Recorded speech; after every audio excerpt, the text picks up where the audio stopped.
നമുക്കൊന്ന് സ്തുതിച്ച് പ്രാർത്ഥിക്കാം. പരിശുദ്ധാത്മാവേ, ഈ സന്ദേശങ്ങൾ സ്തുതിക്കാം. കർത്താവേ, പരിശുദ്ധാത്മാവേ, ഈ അവസാന സന്ദേശത്തിലേക്ക്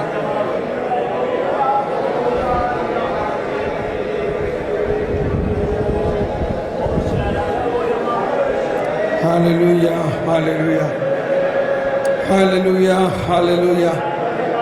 യേശുവേ സ്തോത്രം. Price the Lord.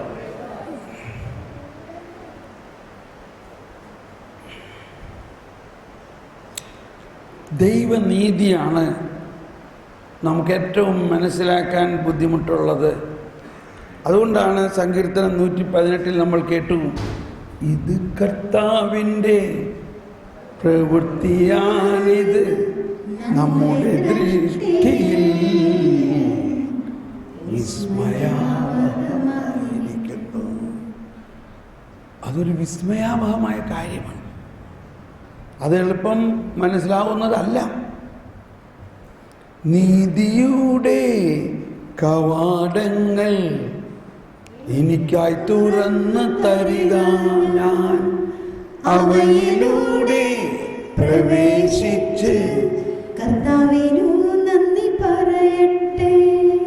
വടിക്കാറുപേക്ഷിച്ചു കളഞ്ഞ കല്ല് മൂലക്കല്ലായി തീർന്നു.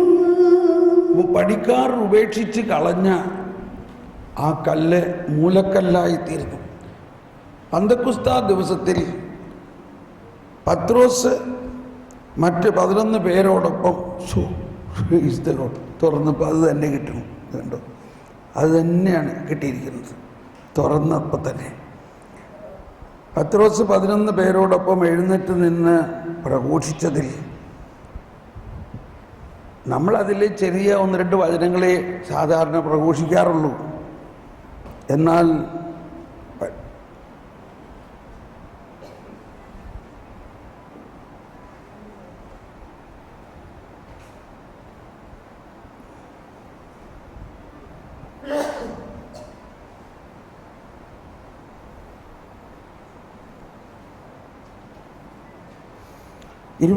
മുതലുള്ള 2-ാം അധ്യായത്തിൽ 29 വചനം വായിക്കുകയാണെങ്കിൽ,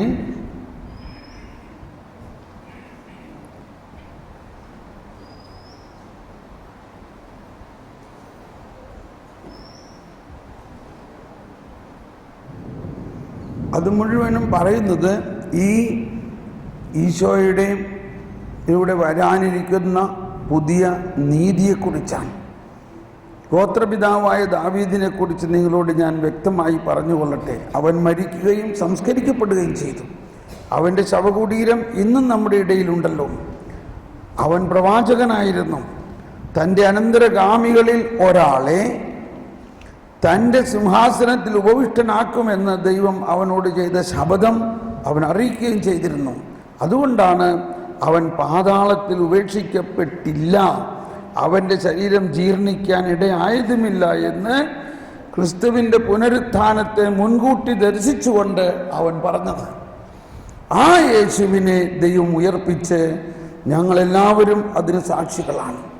ദൈവത്തിൻ്റെ വലതുഭാഗത്തേക്ക് ഉയർത്തപ്പെടുകയും പിതാവിൽ നിന്നും പരിശുദ്ധാത്മാവിൻ്റെ വാഗ്ദാനം സ്വീകരിക്കുകയും ചെയ്ത അവൻ ഈ ആത്മാവിനെ വർഷിച്ചിരിക്കുന്നു.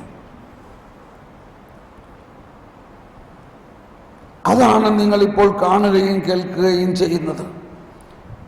അപ്പോൾ ഇവിടെ ഈ അപ്പസ്തോല പ്രവർത്തനത്തിൽ ഇനി വീണ്ടും 3-ാം അധ്യായത്തിൽ കാണാം. 3-ാം അധ്യായത്തിൽ 22-ാമത്തെ വചനത്തിൽ, ഇതൊക്കെ പന്തക്കുസ്ത കഴിഞ്ഞിട്ടുള്ള പ്രഭാഷണമാണ്. മോശ ഇപ്രകാരം പറഞ്ഞു, ദൈവമായ കർത്താവ് നിങ്ങൾക്കായി നിങ്ങളുടെ സഹോദരന്മാരുടെ ഇടയിൽ നിന്ന് എന്നെ പോലെ ഒരു പ്രവാചകനെ ഉയർത്തും. അതാരെക്കുറിച്ചാണ്? യേശുവിനെ കുറിച്ച്. കണ്ടോ? അപ്പോൾ ഇതാണ് പുതിയ നിയമത്തിൽ. ഇനി നമ്മളതിൻ്റെ പഴയ നിയമത്തിലേക്ക് പോകണം. എന്താണ്, ഏത് ഭാഗമാണ് അത് പറയുന്നത്? നിയമാവർത്തന ഗ്രന്ഥം 18-19. അപ്പോൾ പുതിയ നിയമത്തിൽ നിന്നും പോകണം. പുതിയ നിയമത്തിൽ അപ്പസ്തോല പ്രവർത്തനങ്ങളിൽ പത്രോസ് പറയുകയാണ്, പരിശുദ്ധാത്മാവ് നിവേശിതനായി പറയാണ്, മോശ നിങ്ങളോട് ഇത് പറഞ്ഞിട്ടുണ്ട്. മോശ ഇപ്രകാരം പറഞ്ഞിട്ടുണ്ട്, ദൈവമായ കർത്താവ് നിങ്ങൾക്കായി നിങ്ങളുടെ സഹോദരന്മാരുടെ ഇടയിൽ നിന്നും എന്നെ പോലെ ഒരു പ്രവാചകനെ ഉയർത്തും. അവൻ നിങ്ങളോട് പറയുന്നതെല്ലാം നിങ്ങൾ കേൾക്കണം. ആ പ്രവാചകന്റെ വാക്ക് കേൾക്കാത്തവരെല്ലാം ജനത്തിൻ്റെ ഇടയിൽ നിന്നും പൂർണ്ണമായി വിച്ഛേദിക്കപ്പെടും. അതാണ് നരകം. ആ പ്രവാചകന്റെ വാക്ക്, അതായത് യേശുവിൻ്റെ വാക്ക്, യേശുവിൻ്റെ വചനം കേൾക്കാതെ മാനസാന്തരത്തിലേക്ക് വരാതെ യേശുവിനെ തിരസ്കരിച്ചുകൊണ്ട് പാപാവസ്ഥയിൽ ജീവിക്കുന്നവർക്കാണ് അവസ്ഥ. എന്നാൽ യേശുവിൻ്റെ വചനം കേൾക്കുകയും യേശുവിൽ വിശ്വസിക്കുകയും യേശുവിൻ്റെ പീഡാനുഭവവും മരണവും ഉത്ഥാനത്തിൻ്റെയും യോഗ്യതകൾ സ്വീകരിക്കുകയും ചെയ്യുന്നവർ യേശുവിനോടൊപ്പം ഒന്നാണ്. നിങ്ങൾ പ്രവാചകന്മാരുടെയും നമ്മുടെ പിതാക്കന്മാരോട് ദൈവം ചെയ്ത ഉടമ്പടിയുടെയും സന്തതികളാണ്. ഓക്കെ, അപ്പോൾ ഈ ഉടമ്പടി അനുസരിച്ചും ആ ഉടമ്പടിയിലുള്ള വിശ്വാസം അനുസരിച്ചും ദൈവം വിശ്വസ്തനാണ്. അതായത് ദൈവം പദ്ധതി ചെയ്തിരിക്കുന്നത് മനുഷ്യവംശത്തിന് വന്നുപോയ പാപത്തിൽ നിന്നും മനുഷ്യവംശത്തെ വീണ്ടെടുക്കും. ആ വാക്കൊന്ന് പറഞ്ഞ എല്ലാവരും വീണ്ടെടുക്കും. അപ്പൊ ആ വീണ്ടെടുപ്പിന്റെ പദ്ധതി ആരംഭം മുതലേ ഉള്ളതാണ്. ഇതിൽ നമ്മൾക്ക് എന്തോ കാരണത്താൽ നമ്മൾ ആ പദ്ധതിയിൽ പാപം മൂലം വികലമായ മനുഷ്യൻ അവൻ തന്നെ പശ്ചാത്തപിച്ച് അവൻ തന്നെ ആ പാപത്തിൽ നിന്ന് വിട്ടില്ലെങ്കിൽ നിനക്ക് ശാപമുണ്ടാകും, ഇങ്ങനെയുള്ള ചിന്ത നമ്മളിൽ ഉണ്ടെങ്കിൽ പിന്നെ കർത്താവ് ശോമിച്ച് എന്തിനു വന്നു? കർത്താവ് ശോമിച്ച് എന്ത് ചെയ്തു? ഇവിടെയാണ് പരിശുദ്ധ പിതാവ് ഇപ്പം ഇന്നലെ ഇന്നൊക്കെ റോമിൽ വൈദികർക്ക് വേണ്ടിയുള്ള ജൂബിലി പ്രോഗ്രാമാണ്. റോം മുഴുവനും ആയിരക്കണക്കിന് വൈദികരെ നിറഞ്ഞിരിക്കുകയാണ്. പരിശുദ്ധ പിതാവ് ഇന്നലെ പറഞ്ഞ സന്ദേശം ഇതാണ്: കരുണയാണ് വഴി, ദാറ്റ് ഈസ് ദ വേ. കരുണ നമ്മുടെ ജീവിതത്തിൻ്റെ വഴിയാണ്. അത് ഒരു വഴിയെന്നല്ല, ദ വേ. കരുണ ആണ് വഴി. ആ എല്ലാവരോടും കരുണ കാണിക്കുക എന്നുള്ളതാണ് ഒരു പുരോഹിതൻ്റെ ഏറ്റവും പ്രധാന കടമ എന്നെല്ലാം ഇപ്പോൾ പറഞ്ഞിട്ടുണ്ട്. ഇപ്പോൾ പറഞ്ഞതല്ല, പണ്ടേ അത് തന്നെയാണ്. പക്ഷേ നമ്മളിപ്പോൾ അവരാരെയും കുറ്റം പറയേണ്ട. ആ സന്ദേശം നമുക്ക് എല്ലാവർക്കും ബാധകമാണ്. എന്നാൽ ഇത് സാധിക്കുന്നത് പരിശുദ്ധാത്മാവിൻ്റെ പ്രവർത്തനത്തിലൂടെയാണെന്നുള്ളതാണ് നമുക്ക് ഉള്ള ഒരു സദ്വാർത്ത. പരിശുദ്ധാത്മാവിനെ നമുക്ക് നൽകിയിരിക്കുന്നതിലൂടെ യേശുക്രിസ്തുവിലുണ്ടായ പുനരുജ്ജീവനത്തിൻ്റെ ആ ഉത്ഥാനത്തിൻ്റെ അനുഭവം നമുക്ക് കിട്ടുകയും അത് മറ്റുള്ളവർക്ക് കൊടുക്കുകയും ചെയ്യുമ്പോഴാണ് ഈ പുതിയ നിയമത്തിൻ്റെ മുഴുവൻ അനുഭവത്തിലേക്ക് വരിക. ആ ദൈവനീതി, അതാണ് പൗലോസ്ലീഹയുടെ ലേഖനങ്ങളിൽ മുഴുവൻ പറയുന്നത്. നമ്മൾ ഒരു പ്രാവശ്യം പറഞ്ഞാൽ വീണ്ടും പറയുകയാണ്. റോമാക്കാർക്ക് എഴുതിയ ലേഖനത്തിലും ഗലാത്യ ലേഖനത്തിലും ഫിലിപ്പിയ ലേഖനത്തിലും എല്ലാം പൗലോസ് പറയുന്നത്. ഇപ്പം ഞാൻ ഫിലിപ്പിയ ലേഖനത്തിൽ പറഞ്ഞിരിക്കുന്നത് വായിക്കാം. റോമർ നമ്മൾ നേരത്തെ എടുത്തു, ഗലാത്യയിലും എടുത്തു. ഫിലിപ്പിയ ലേഖനത്തിൽ 3-ാം അധ്യായത്തിൽ പൗലോസ്ലീഹയുടെ പ്രബോധനം ഇതാണ്. 3-ാം അധ്യായത്തിൽ പറയുകയാണ്, തൻ്റെ തന്നെ ഒരു ആത്മകഥ അല്ലെങ്കിൽ ബയോഗ്രഫി എടുത്തിട്ടാണ് പറയുന്നത്. ഞാൻ ഒരു ഫരിസേയനായിരുന്നു. 3-ാം അധ്യായത്തിൽ 5-ാമത്തെ വചനം മുതൽ വായിക്കാം. ഫിലിപ്പിയർ 3-ാം അധ്യായം 5-ാമത്തെ വചനം. കാരണം 8-ാം ദിവസം പരിച്ഛേദന ചെയ്യപ്പെട്ടവനാണ് ഞാൻ. ഇസ്രായേൽ വംശത്തിലും ബെഞ്ചമിൻ ഗോത്രത്തിലും പിറന്നവൻ, ഹെബ്രായരിൽ നിന്ന് ജനിച്ച ഹെബ്രായൻ, നിയമപ്രകാരം ഫരിസേയൻ. കണ്ടോ, നിയമപ്രകാരം ഫരിസേയൻ. തീക്ഷ്ണത കൊണ്ട് സഭയെ പീഡിപ്പിച്ചവൻ, നീതിയുടെ കാര്യത്തിൽ നിയമത്തിന്റെ മുമ്പിൽ കുറ്റമില്ലാത്തവൻ. എന്നാൽ എനിക്ക് ലാഭമായിരുന്ന ഇവയെല്ലാം ക്രിസ്തുവിനെ പ്രതി നഷ്ടമായി ഞാൻ കണക്കാക്കി. Praise the Lord. എനിക്ക് ലാഭമായിരുന്ന ഇവയെല്ലാം, അതായത് ഒരു എബ്രായൻ, ഒരു ഫരിസേയൻ, നിയമത്തിന്റെ കാര്യത്തിൽ കുറ്റമറ്റവൻ, അതായത് കൃത്യമായി നിയമം പാലിച്ചു വന്നവൻ. അപ്പോൾ നീതിമാനല്ലേ നിയമം കൃത്യമായി പാലിക്കുന്നു പറഞ്ഞാൽ? അപ്പൊ ഇവിടെയാണ് നമുക്ക് മനസ്സിലാകാൻ പറ്റാത്ത ഒരു കിടപ്പ് കിടക്കണം. അപ്പൊ നിയമം പാലിക്കണ്ടേ? ഇതാണ് നമുക്ക് ചോദ്യം. നിയമം പാലിക്കണ്ടേ? നിയമം പാലിക്കപ്പെടും, പക്ഷെ നമ്മുടെ മസിൽ പവർ കൊണ്ടല്ല, യേശുക്രിസ്തുവിലുള്ള വിശ്വാസത്തിലൂടെ ഒഴുകുന്ന കൃപയും സത്യവും നീതിയിലൂടെ. യേശുക്രിസ്തു ഓക്കെ, ഒന്ന് വായിക്കാം, തുറന്ന് വായിക്കാം. 3:8 വചനം വായിക്കാം. ഇവ മാത്രമല്ല എന്റെ കർത്താവായ യേശുക്രിസ്തുവിനെ പ്രതിയുള്ള ജ്ഞാനം കൂടുതൽ വിലയുള്ളതാകയാൽ സർവവും നഷ്ടമായി ഞാൻ കരുതി. ഇത് അവനെ പ്രതി ഞാൻ സകലതും നഷ്ടമാക്കുകയും ഉച്ഛിഷ്ടം പോലെ കരുതുകയുമാണ്. ഇത് ക്രിസ്തുവിനെ നേടുന്നതിനും അവനോടുകൂടെ ഒന്നായി തീരുന്നതിനും വേണ്ടിയാണ്. കണ്ടോ, അതാണ് ഇന്റിമസി, അവനോടുകൂടെ ഒന്നായി തീരുക. ഇവിടെ 3 കാര്യം. അത് ഇംഗ്ലീഷിൽ ഇങ്ങനെയാണ്: to know him, to gain him, to be one with him. ഇത് എൻ്റെ കർത്താവായ യേശുക്രിസ്തുവിനെ കുറിച്ചുള്ള ജ്ഞാനം ഏറ്റവും ശ്രേഷ്ഠമാകയാൽ അവനെ അറിയുക. അതാണ് ടു നോ ക്രൈസ്റ്റ്. എന്തിനാണത്? അവനെ നേടുന്നതിനും. To gain him. എന്തിനാണ് അവനെ നേടുന്നത്? To be one with him, അവനുമായി ഒന്നാണ്. ഇതൊരു പ്രേമകഥ പോലെയാണ്.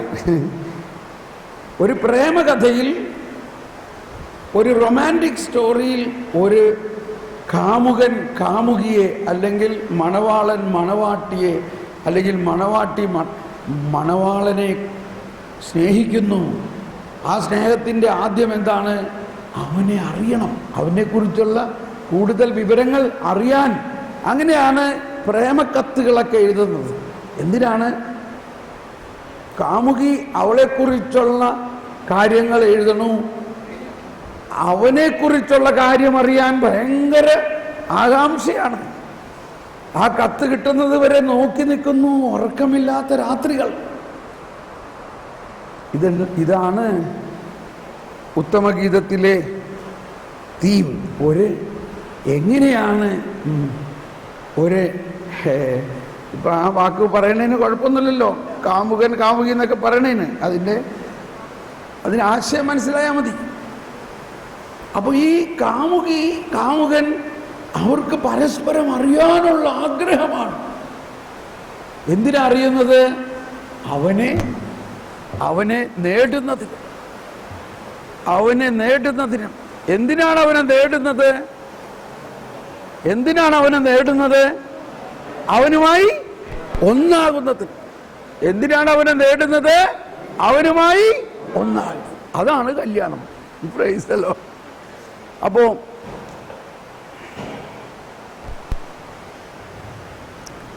Price the Lord. നമ്മൾ യേശുക്രിസ്തുവിനെ നേടണം. യേശുക്രിസ്തുവിനെ നേടണമെങ്കിൽ യേശുക്രിസ്തുവിനെ കുറിച്ചുള്ള ജ്ഞാനം നമുക്കുണ്ടാകണം. അങ്ങനെ യേശുവിനെ നേടുമ്പോഴാണ് യേശുവുമായിട്ട് നാം ഒന്നാകുന്നത്. യേശുവിനെ നേടിക്കഴിയുമ്പോൾ യേശുവുമായി ഒന്നാകും. ഇതിന് തുറന്നുള്ള വചനം പറയാണ്, ഇത് അങ്ങനെ യേശുവുമായിട്ട് ഒന്നാകണം. എന്നിട്ട് അടുത്ത വചനം ശ്രദ്ധിച്ചു കൊള്ളുക. അടുത്ത വചനം പറയുന്നത്, ഇത്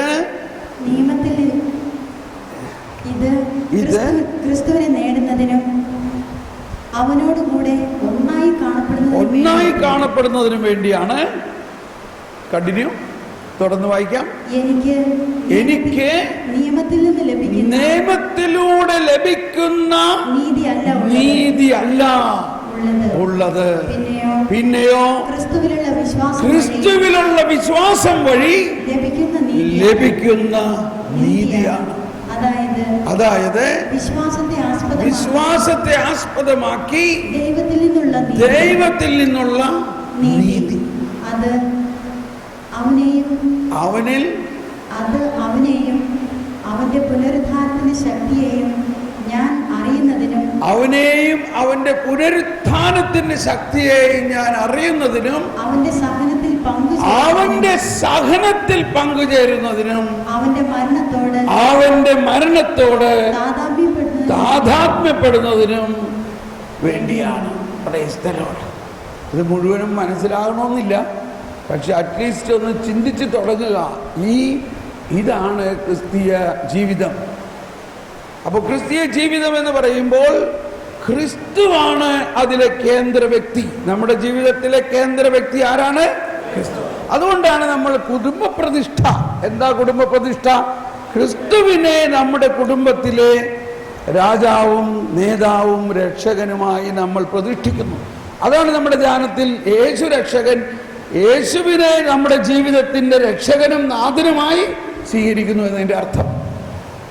യേശു നമ്മുടെ ജീവിതത്തിന്റെ രക്ഷകനും നാഥനും ആണെങ്കിൽ യേശു തൻ്റെ പരിശുദ്ധാത്മാവിലൂടെ തൻ്റെ പീഠാസഹനത്തിൻ്റെയും മരണത്തിൻ്റെയും ഉയർപ്പിൻ്റെയും എല്ലാ യോഗ്യതകളും നമ്മൾക്ക് നൽകുന്നു. എന്നാൽ ഇതെല്ലാം നമുക്ക് കിട്ടാൻ നമ്മൾക്ക് എന്ത് അവകാശം? ഇത് ദൈവം അബ്രാഹത്തിനോട് ചെയ്ത ഉടമ്പടിയിൽ വാഗ്ദാനം ചെയ്തിട്ടുള്ളതാണ്. അതാണ് ഈശോ പത്രോസിന്റെ സക്കേവൂസിന്റെ ഭവനത്തിൽ വന്നപ്പോ സക്കേവൂസിന്റെ തിന്മകളെ ഒന്നുമല്ല കാണുന്നത്, നീയും അബ്രാഹത്തിന്റെ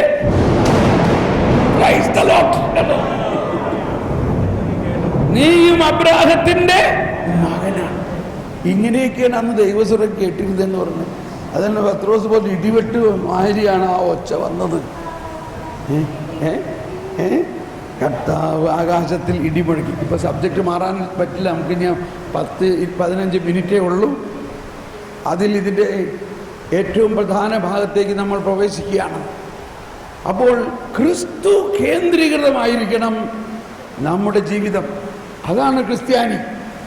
ആ ക്രിസ്തു കേന്ദ്രീകൃതമായിട്ടുള്ള ജീവിതത്തിൽ ക്രിസ്തുവിൻ്റെ ഈ രക്ഷാകര അനുഭവത്തിലൂടെ നമുക്ക് ലഭിക്കുന്നതാണ് ദൈവനീതി. അത് നിയമത്തിൻ്റെ അടിസ്ഥാനത്തിലല്ല. ഈ നിയമമെല്ലാം അനുസരിച്ച് സക്കേവൂസിന്റെ വീട്ടിൽ പോലും കയറാൻ നിയമമില്ല. കാരണം അവൻ അത്രയ്ക്ക് കൊള്ളരുതാത്ത ഒരാളാണ്.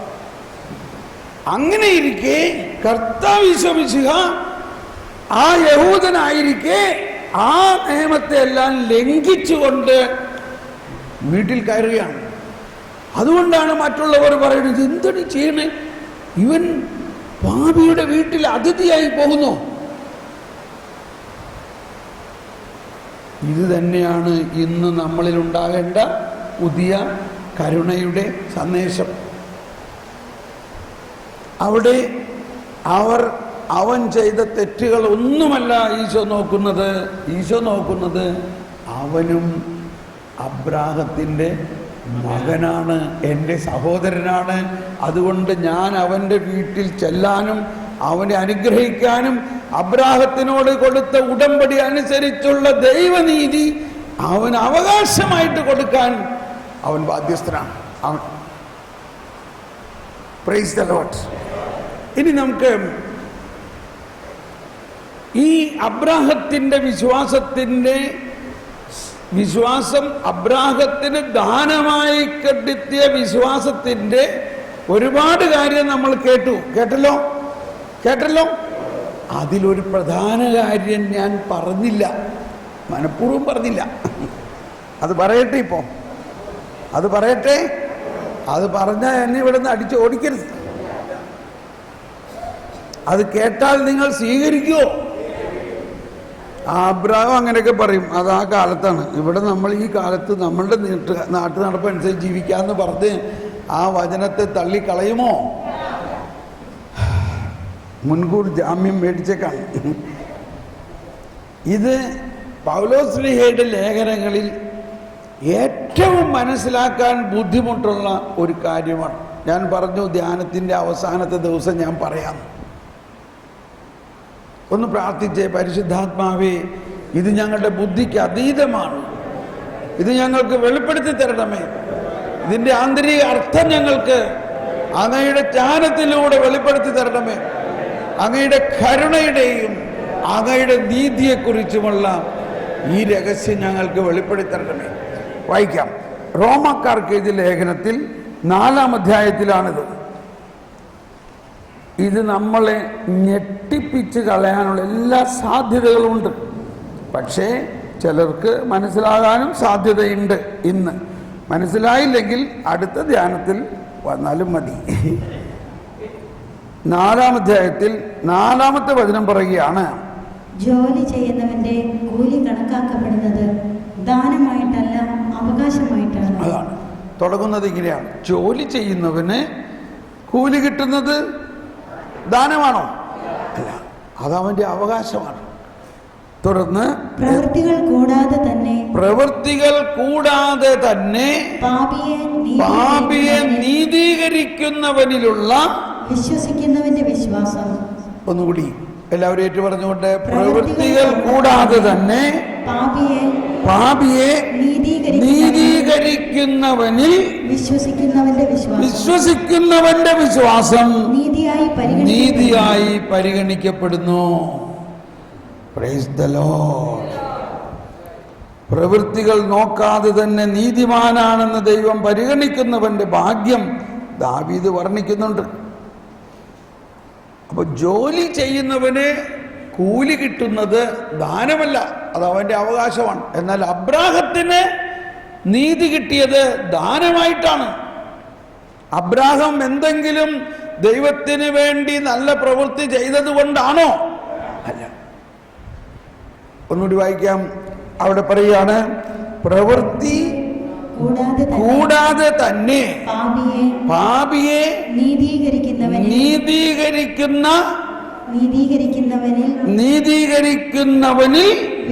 വിശ്വസിക്കുന്നവന്റെ വിശ്വാസം നീതിയായി പരിഗണിക്കപ്പെടുന്നു. ഒന്നുകൂടി എല്ലാവരും ഒന്ന് ഉച്ചത്തിൽ വിളിച്ച് പറഞ്ഞ് 2-3 ആഴ്ച ഉച്ചത്തിൽ പറയുമ്പോൾ തന്നെ നമ്മുടെ ഹൃദയത്തിൽ ആഴമായി പതിയുമ്പോൾ തന്നെ ഇത് തുറക്കാനുള്ള സാധ്യതയുണ്ട്. എല്ലാവരും, പ്രവൃത്തികൾ കൂടാതെ തന്നെ പാപിയെ നീതീകരിക്കുന്നവനിൽ വിശ്വസിക്കുന്നവന്റെ വിശ്വാസം നീതിയായി പരിഗണിക്കപ്പെടുന്നു. ഇത് ശരിക്കും മനസ്സിലായി എന്ന് തോന്നുന്നവരൊന്ന് കരമുയർത്തിയേ. Praise the lord. ഒന്ന് കൈയടിച്ച് കർത്താവിന് നന്ദി പറയാം.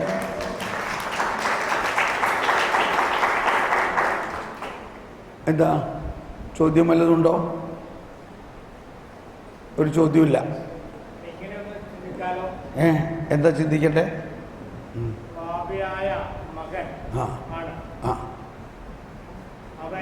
അവൻ മകൻ പാപിയാണ്.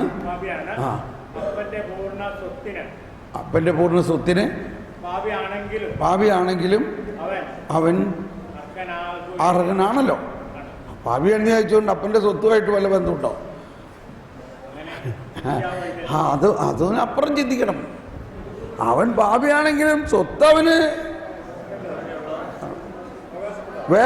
വേറൊരു സംഭവം പറയാം. നമ്മുടെ മകൻ ഒരു അതിക്രമം ചെയ്ത് പോലീസ് അറസ്റ്റ് ചെയ്തു. അവൻ പോലീസ് സ്റ്റേഷനിൽ ലോക്കപ്പിൽ കിടക്കാം. ഈ വിവരം കേട്ട ഉടനെ നമ്മുടെ ഭാര്യ, അതായത് അമ്മച്ചിക്ക് എന്തായിരിക്കും? അമ്മ കിടന്ന് വാവിട്ട് നെഞ്ചത്തടിച്ചു, അയ്യോ എൻ്റെ മോനെ പോലീസ് പിടിച്ചോണ്ടുപോയി, എൻ്റെ മോനെ എങ്ങനെയെങ്കിലും നിങ്ങൾ പോയിട്ട് രക്ഷപ്പെടുത്തി കൊണ്ടുപോയോ.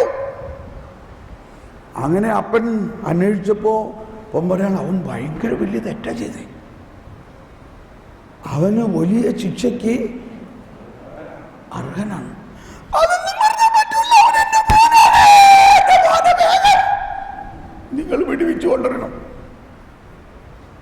എന്താ അമ്മമാര് എന്താ ഇതല്ലേ അമ്മ കടന്ന് കരയാ? അപ്പനും കരയാൻ പാടില്ലായൊന്നുമില്ല, എന്നാലും സാധാരണ. ഇപ്പം എന്തു ചെയ്യും? അങ്ങനെ അപ്പം പറയാണ്, നീ ഇങ്ങനെ കിടന്ന് ബഹളുണ്ടാക്കിയാലൊന്നും കാര്യം നടക്കില്ല, ഞാൻ പോയെന്ന് അന്വേഷിച്ചിട്ട് വരട്ടെ. അന്വേഷിച്ചു വന്നപ്പോൾ പറഞ്ഞു, അവൻ വലിയ തെറ്റാ ചെയ്തിരിക്കുന്നത്. ഒരു 2 ലക്ഷം രൂപ മോചനദ്രവ്യമായിട്ട് അവിടെ അടച്ചാൽ അവനെ ഇറക്കിക്കൊണ്ടുവരാൻ പറ്റും. ആ വാക്കെന്താ പറഞ്ഞത്?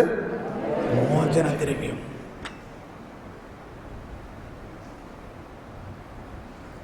ഇപ്പോൾ അതിലേക്ക് പോകുന്നതിന് മുമ്പ് അവൻ ചെയ്തത് വലിയ തെറ്റാണ്.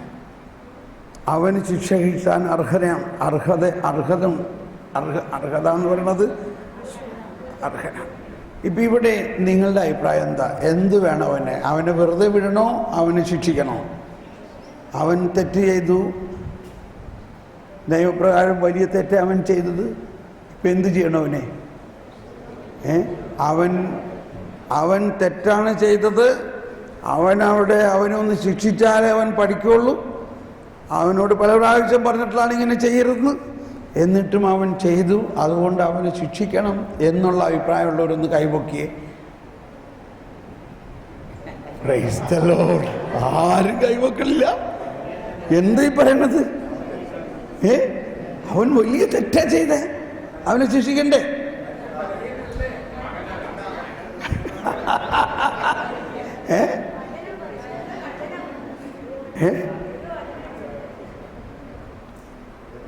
ഓക്കെ, അപ്പൊ നിങ്ങൾ പാസ്സായിട്ടോ, നിങ്ങൾ പാസ്സായി.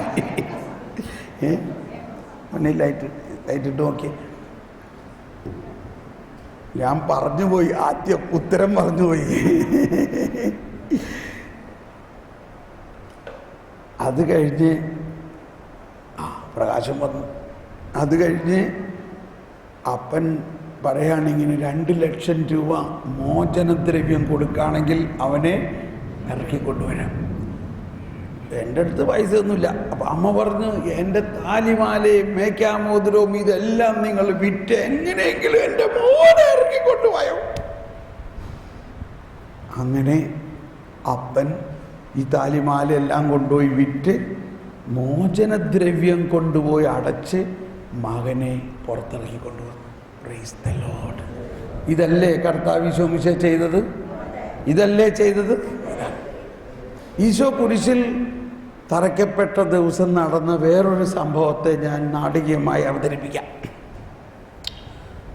അന്ന് അവിടെ ഒരു വലിയ നല്ല കള്ളനെ പോലെ മറ്റൊരു കള്ളൻ ഭയങ്കര ഭീകര പ്രവർത്തനങ്ങൾ ചെയ്ത് വധശിക്ഷയ്ക്ക് വിധിക്കപ്പെട്ട് എപ്പോൾ വേണമെങ്കിലും ആരാച്ചാരന്മാർ വന്ന് അയാളെ തൂക്കിക്കൊല്ലാൻ കൊണ്ടുപോകാവുന്ന ഒരു ഉണ്ടായിരുന്നു. അയാളിങ്ങനെ അയാളുടെ സെല്ലിൽ ഇങ്ങനെ ഇരിക്കുകയാണ്, എപ്പോഴാണ് ആരാച്ചാരന്മാർ വരുന്നതെന്ന് നോക്കിയിട്ട്. അങ്ങനെ ഇരിക്കുമ്പോൾ പെട്ടെന്ന് ജയിലിലെ സൂപ്രണ്ടൻ്റ് കടന്നു വന്നിരിക്കുകയാണ്. കടന്നു വന്നുകൊണ്ട് ഇയാൾ അന്താളിച്ചു. എന്താണാവോ സംഭവിക്കാൻ പോണേ? ആരാച്ചാരന്മാർക്ക് പകരം സൂപ്രണ്ടൻ്റ് വന്നേക്കണം. സൂപ്രണ്ടൻ്റ് പറയാണ്, നിങ്ങളുടെ സകല കുറ്റവും അതിൻ്റെ ശിക്ഷയും ക്യാൻസലാക്കിയിരിക്കുന്നു. ക്യാൻസൽ, നിങ്ങൾക്ക് പോകാം. എന്താ ഈ പറയുന്നത്? ഞാൻ ഇത്രയും വലിയ പാപിയായ എൻ്റെ കുറ്റം എങ്ങനെ ക്യാൻസലാക്കണം? ഞാൻ ചെയ്തതല്ലേ അത്. അതിൻ്റെ ശിക്ഷ എങ്ങനെ ക്യാൻസലാവണേ? അത് ഇവിടുത്തെ നിയമമല്ലേ. നിയമം അനുസരിച്ച് എന്നെ ഇന്ന് കുരിശിൽ തറക്കേണ്ടതല്ലേ. നിങ്ങളെന്താ ഈ എന്നെ കൊല്ലാൻ നേരത്ത് തമാശ പറയാണോ? ഇല്ല. അദ്ദേഹം ഓർഡർ എടുത്ത് കൊടുത്തു. അപ്പോൾ ഇയാൾ പറഞ്ഞു, ചിലപ്പോൾ നിങ്ങൾക്ക് തെറ്റ് പറ്റിയതാവും, വേറെ ഏതെങ്കിലും അറയിൽ ഉള്ള ആളായിരിക്കും. അല്ലല്ല, നിങ്ങളുടെ പേര് KP ബറാബാസ് 303 നമ്പർ, അത് ഞാൻ തന്നെയാണ്. അപ്പോൾ ആ ഓർഡർ കൈ കൊടുത്തു, കൈയുടെ വിലങ്ങുകൾ അഴിച്ചു, അയാളെ പുറത്തു കൊണ്ടുപോകും. ഇവനൊന്നും മനസ്സിലാവുന്നില്ല, ഇതെന്താണ് സംഭവിച്ചത്, പറഞ്ഞുതരാം, നീ ആദ്യം പുറത്തിറങ്ങും. പുറത്തിറങ്ങി കഴിഞ്ഞിട്ട് പറയാണ്, ഞാൻ പറഞ്ഞുതരാം, ഇതാ അങ്ങകലെ അവിടെ ഒരു മല കാണുന്നില്ലേ, അതാണ് ഗുൽഗോത്ത. ആ മലമുകളിൽ കാണുന്ന 3 കുരിശുകളിൽ ഒന്നിലാണ് നിന്നെ കുരിശിൽ തറക്കേണ്ടിയിരുന്നത്. എന്നാൽ ആ നടുവിൽ കിടക്കുന്ന കുരിശിൽ കിടക്കുന്ന ആൾ നിന്റെ സകല തെറ്റുകളും അയാൾ ഏറ്റെടുത്തേക്കണം. അതിൻ്റെ ശിക്ഷയും അതിൻ്റെ ശാപവും ഏറ്റെടുത്ത് നിന്നെ ഒഴിവാക്കിയിരിക്കുന്നു. എന്താണ് ഞാൻ ഈ കേൾക്കുന്നത്? ഇതെന്ത് നീതി? ഇതാരാണിത്? അതാണ് നസ്രായനായ യേശുക്രിസ്തു. ഓ യേശുവേ! ഇവനോടിച്ചെന്ന് യേശുവിൻ്റെ ആ കുരിശിനെ കെട്ടിപ്പിടിച്ച് കരഞ്ഞ് യേശുവേ, ഇതാണ് ദൈവനീതി, ഇതാണ് ദൈവനീതി. പ്രവൃത്തി കൂടാതെ ഇതിൽ ബറബ്ബാസ് വല്ല പ്രവൃത്തി ചെയ്തോ? പ്രവൃത്തി കൂടാതെ പാപിയെ നീതീകരിക്കുന്നവരിൽ ഉള്ള വിശ്വാസം നീതിയായി പരിഗണിക്കപ്പെടുന്നു. അതാണ് അബ്രാഹത്തിന് കൊടുത്ത നീതി, അബ്രാഹത്തിന് കൊടുത്ത വിശ്വാസത്തിൻ്റെ കഴമ്പതായിരുന്നു. നമുക്കൊന്ന് ഇതിൻ്റെ ഉള്ള് മനസ്സിലാകാൻ ബുദ്ധിമുട്ടാണെങ്കിൽ ഒന്ന് സ്തുതിച്ച്, പരിശുദ്ധാത്മാവേ ഇതെനിക്ക് വെളിപ്പെടുത്തി തരണേ, ഇതെനിക്ക് വെളിപ്പെടുത്തി തരണേ, ഇത് പൂർണ്ണമായിട്ട് എൻ്റെ ഹൃദയത്തിലേക്ക് ഇറക്കണമേ. ഓ ഹല്ലേലൂയ, ഹല്ലേലൂയ. മോചനദ്രവ്യമായി ക്രിസ്തുവിനെ ഞങ്ങൾക്ക് നൽകിക്കൊണ്ട് ഞങ്ങൾ ചെയ്ത എല്ലാ തെറ്റുകൾക്കും പിഴയടച്ചുകൊണ്ട് ഞങ്ങളെ സ്വതന്ത്രമാക്കിയ ആ നീതി, തെറ്റ് ചെയ്തവന്റെ തെറ്റിന് ദൈവം തന്നെ മോചനദ്രവ്യം കൊടുക്കുന്ന നീതി. Price the Lord. അപ്പോൾ നമ്മൾ മോശയുടെ കാര്യം പറഞ്ഞു. ഈ മോശയുടെ ജീവിതത്തെ നമുക്കൊരു നിമിഷം ഒന്ന് പെട്ടെന്ന് പഠിക്കാം. മോശയെ ജനിക്കുന്നത് തന്നെ വളരെ വലിയ ആകസ്മികമായ അവസ്ഥയിലാണ്, ഇല്ലേ? ആ മോശയുടെ ജനന സമയത്തുള്ള ഉത്തരവനുസരിച്ച് എല്ലാ ആൺകുട്ടികളെയും കൊല്ലാനുള്ള ഉത്തരവുണ്ടായിരിക്കെ, നിയമമാണത്, നിയമം. ആ നിയമത്തെ വെട്ടിച്ചുകൊണ്ട് മോശയെ കൊട്ടയിലാക്കി നീൽ നദിയിൽ വിട്ടു. ആ മോശയുടെ ജീവിത കൊട്ട ചെന്നെത്തിയത് എവിടെയാ? ഫറവോന്റെ അങ്കണത്തിലേക്ക് ചെന്നെത്തിയിരിക്കും. ഫറവോന്റെ വീട്ടുകാര് ആ കൊട്ട എടുത്ത് നോക്കിയപ്പോൾ ഒരു എബ്രായ കുഞ്ഞ്, മിടുക്കൻ, കണ്ടാൽ വളരെ സുന്ദരൻ, അവനെ അവരെടുത്ത് വളർത്തി. അങ്ങനെ അവൻ രാജകീയ ബഹുമതിയിൽ ജീവിക്കുകയാണ്.